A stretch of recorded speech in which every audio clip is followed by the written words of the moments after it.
और मध्य प्रदेश में कोरोना का कहर जारी है। रियासत में पिछले 24 घंटों में 1427 मरीजों का इजाफा दर्ज किया गया है।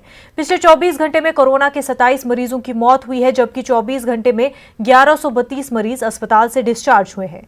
मध्य प्रदेश में कोरोना मरीजों की तादाद बढ़कर 66,914 हो गई है। रियासत में अब तक 1453 लोगों की मौत हो चुकी है, जबकि 51,124 मरीज सेहतयाब भी हो चुके हैं। रियासत में 14,337 कोरोना मरीजों का इलाज जारी है। वहीं कोरोना की वबाई बीमारी पर रोक लगाने के लिए हुकूमत की जानिब से एंटीबॉडी सर्वे का आगाज किए जाने का फैसला किया गया है। सर्वे के लिए हुकूमत की जानिब से 60 टीमों को तरबियत दी गई है, जिसके तहत महकमे सेहत की टीम शहर के मुख्तलिफ मोहल्लों और बस्तियों में जाकर रैंडम टेस्ट करेगी।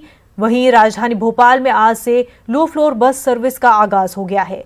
कोरोना के बढ़ते कहर और एंटीबॉडी टेस्ट को लेकर वज़ीर दाखिला कुछ इस अंदाज में अपने ख्यालात का इजहार करते हैं। लॉकडाउन के अंदर कोरोना का डर था, केस कम थे। अब केस ज्यादा है, डर कम हुआ है।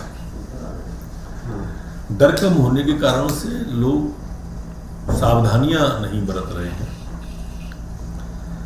और इसलिए मेरी प्रार्थना है कि सावधानी रखें। दूसरा, कोरोना की कारण से थोड़ा रिश्तों में खटास आ रही है। कोरोना पेशेंट को अछूत मानते हैं।